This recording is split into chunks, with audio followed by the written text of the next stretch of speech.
Bem-vindo e bem-vinda ao módulo 1, o ser. O desenvolvimento pessoal maximiza e torna tudo próspero, porque você é seu principal patrimônio, seu principal ativo. Então, primeiro, invista em você. Afie o machado. E segundo, invista em ativos. Use o machado. Nossa mentalidade cria a nossa realidade. Por quê? Porque a nossa mentalidade gera sentimentos. Sentimentos geram ações e ações geram resultado. A partir do momento que você seguia por sua mentalidade, tem ela sob controle, o resultado aparece, ele acontece. Produção versus capacidade de produção. Vamos falar sobre isso agora porque essas duas elas têm que estar em constante equilíbrio. E é por isso que sem o desenvolvimento pessoal, o ser, você só foca na produção. O desenvolvimento pessoal é a capacidade de produção. Você já deve ter ouvido falar na fábula da galinha dos ovos de ouro, certo? Certa manhã, o fazendeiro descobriu que sua galinha tinha posto um ovo de ouro. Pegou o ovo, correu para casa, mostrou para a mulher, disse que estavam ricos, levou o ovo ao mercado e vendeu. Na manhã seguinte, a galinha colocou outro ovo de ouro, ele voltou ao mercado e vendeu por mais caro ainda. Quanto mais a galinha produzia, mais rico ficava o fazendeiro. E mesmo assim, mais dinheiro ele queria. Até que ele pensou: se essa galinha põe ovos de ouro, dentro dela deve ter um tesouro. Matou a galinha e ficou admirado, porque por dentro a galinha era igual a qualquer outra. Ele acabou de destruir a capacidade de produção da galinha de ouro, visando a produção. E isso acontece muito, meus amigos, no mundo corporativo, dos empregos, do empreendedor. Focamos ou nos fazem focar no resultado, na produção, mas a gente não analisa o núcleo disso, ou seja, a capacidade de produção. E aí que está a grande diferença de grandes líderes do século XX para os líderes do século XXI. Os chefes, geralmente aquele ideal imperativo que manda, que faz sozinho, que procura culpado, que fiscaliza, que desmoraliza, essa pessoa ela foca em produção. Já o líder, geralmente muito bem sucedido no século XXI, ele é diferente, ele foca na capacidade de produção, ele se conecta à equipe, às pessoas dele, ele orienta, ele faz junto, ele acompanha, ele confia, ele assume a responsabilidade pelo resultado. Porque ele sabe lá no fundo que o segredo está na capacidade de produção e não na produção em si. A produção em si é apenas um resultado, a capacidade de produção é o meio. A partir de agora a gente vai analisar alguns hábitos transformadores, habilidades essenciais e presentes em toda pessoa de sucesso. Hábito número 1, seja proativo, não reativo. O problema é como vemos o problema. Você é 10% do que acontece com você e 90% de como você reage a isso. Essa é a grande diferença entre pessoas proativas e pessoas reativas. Os proativos, eles são guiados por suas ambições, seus valores, seus princípios. Já os reativos, eles apenas reagem, são guiados pelos seus sentimentos, seu emocional. Os proativos são parte da solução, os reativos são parte do problema. Algumas frases dessas provavelmente você fala com frequência. É muito importante que você, a partir de agora, analise o que você tem falado e pensado e depois o seu resultado. Ele é um resultado reativo ou proativo? Você é uma pessoa mais reativa ou proativa? No modelo proativo, a energia positiva só aumenta seu círculo de influência, ou seja, os proativos sabem que são responsáveis por todo o resultado na vida de cada um deles. Já o modelo reativo, por serem pessoas emocionais, geralmente negativas, elas diminuem seu círculo de influência. Elas acreditam que tudo o que acontece não está sob responsabilidade ou poder delas. Então, o círculo de influência delas é muito menor. Ele é diminuído, esmagado pelos acontecimentos. Hábito número 2, seja um visionário. Por que ser um visionário? Porque todas as coisas são criadas duas vezes. Na primeira vez, no mundo dos pensamentos, a criação mental. E na segunda vez, no mundo concreto, a criação física. Se você tem um alvo para acertar, já fica difícil de você acertar bem no meio, no seu objetivo. Imagina sem alvo, ou então vendado, sem saber para onde está indo. Você não chega a lugar nenhum, você anda em círculos. Então aprenda a ver, a planejar, a separar. E uma das perguntas mais interessantes e importantes acerca desse cenário é a seguinte: como você comeria um elefante? Essa pergunta me pareceu um pouco estranha na primeira vez que eu li, mas ela é feita a todo soldado SEAL, ou seja, os soldados de elite dos Estados Unidos. Como você comeria um elefante? Eles perguntam para os seus soldados. E os soldados respondem: com uma mordida de cada vez. Ou seja, divida o complexo em pequenas partes simples. Divida o impossível em pequenas partes possíveis. Hábito número 3. Importante versus urgente. Seu resultado positivo está ligado ao tempo que você dedica ao que é importante e não ao que é urgente. Esse é o quadrante da gestão de tempo. No quadrante 1, nós encontramos ali o que é urgente, as crises, os problemas urgentes inadiáveis, os projetos com data marcada, as contas. A maioria das pessoas vive nesse quadrante. Já no quadrante 2, são as coisas importantes. São sobre prevenção, sobre recreação, planejamento, desenvolvimento de novos relacionamentos e identificação de novas oportunidades.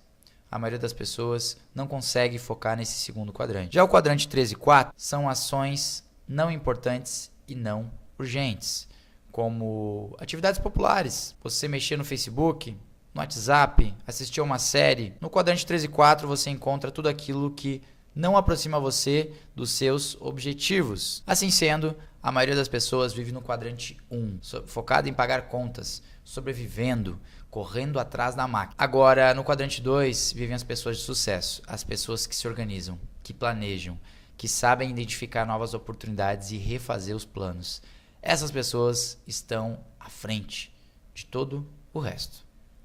Agora, de início, para você fazer uma mudança do que é urgente para o que é importante, geralmente as pessoas não têm tempo para isso, não sobra tempo para planejamento, para identificação de novas oportunidades, para criatividade, prevenção, recreação.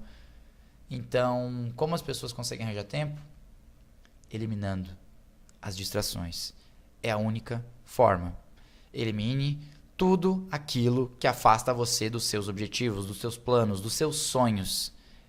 É desafiador, mas a recompensa é incrível. Lei 80-20. 80% das consequências vem de 20% das causas. Ou seja, 80% do seu resultado vem de 20% do que você faz.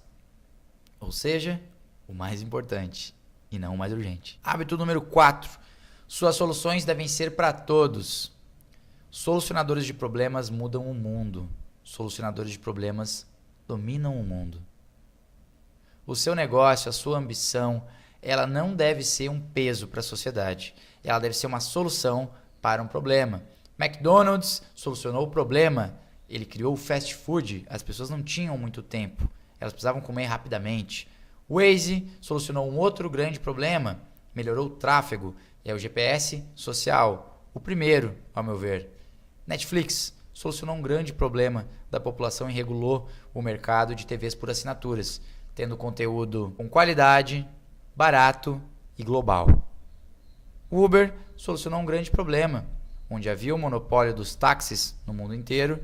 O Uber chega com a proposta de que toda pessoa pode ter um motorista particular por um preço irrisório. Diminuiu no mundo inteiro a taxa de mortes por ingestão de bebida alcoólica, gerou liberdade para as pessoas que abandonaram seus empregos e viraram autônomos, entre outras soluções. Como você vai descobrir que a sua solução é global, é para todos? Enxerga o problema com a perspectiva do outro. Necessidade e preocupação. Você tem que analisar se aquele problema é realmente um problema para o outro. Se ele está consciente disso. Segundo, listar as questões-chave e as formas de atendê-las. Se esse problema existe, ele existe por algum motivo. Por que ele existe e por que ele ainda não foi solucionado? Terceiro, analisar a viabilidade dessas soluções e, obviamente, encontrar parceiros. No século XXI, você não constrói nada sozinho. E quarto, execução. Você vai executar as opções listadas. Planejar, executar, checar e agir. Se você não chegou até seu resultado, refaça o planejamento e mão na massa de novo. Você ganha quando outros ganham. Esse é o pensamento do século XXI. Se você pensa diferente, por exemplo, eu ganho se outro perde, você está vivendo o século XX, o século XIX. O mercado tradicional de empregos, de serviço público. E isso não funciona mais para ninguém. Isso está com os dias contados. Anote e guarde essa informação. Ela pode salvar você e a sua família. Hábito número 5. Conecte-se ouvindo. Todos nós temos uma conta bancária emocional com cada pessoa que nós conhecemos, onde nós temos depósitos, que são atitudes positivas, atitudes que geram credibilidade, e saques, atitudes inesperadas, desleais, um descomprometimento. Todas as pessoas começam um relacionamento, quando se conhecem, zeradas. Aí elas vão fazendo depósitos, algumas saques. Chega um momento que acontecem duas coisas. Ou a conta teve muitos depósitos e aquelas pessoas viraram melhores amigas, ou essa conta teve muitos saques, ficou no negativo. E o que acontece quando você está no negativo no banco e ele te liga, você não atende, você se afasta. É isso que acontece com contas bancárias emocionais negativas. Se você só retira, ela um dia seca e aquela pessoa se afasta. Então o grande segredo é esse. Conta bancária emocional. Todos nós temos com toda pessoa que nós conhecemos. Se você tem um amigo que não vê há 10 anos, quando você o enxergar novamente, você vai estar com a conta bancária emocional com o mesmo valor do que há 10 anos atrás, desde que você parou de vê-lo. Se teve muitos depósitos e estava no positivo, legal, vocês partem da ideia do positivo. Se você deixou negativo, vocês provavelmente não vão nem se cumprimentar, ok? O ser humano é um animal político, compreenda o outro, observe os detalhes, honre compromissos, esclareça expectativas, demonstre integridade e saiba pedir desculpas. Esses 6 hábitos fazem com que você faça os depósitos nessa sua conta bancária emocional com qualquer pessoa que você conheça. Seu pai, sua mãe, seu namorado, sua namorada, sua amiga, seu amigo. Faça depósitos e busque pessoas que também saibam fazer depósitos. Muito cuidado com as pessoas que só fazem saques.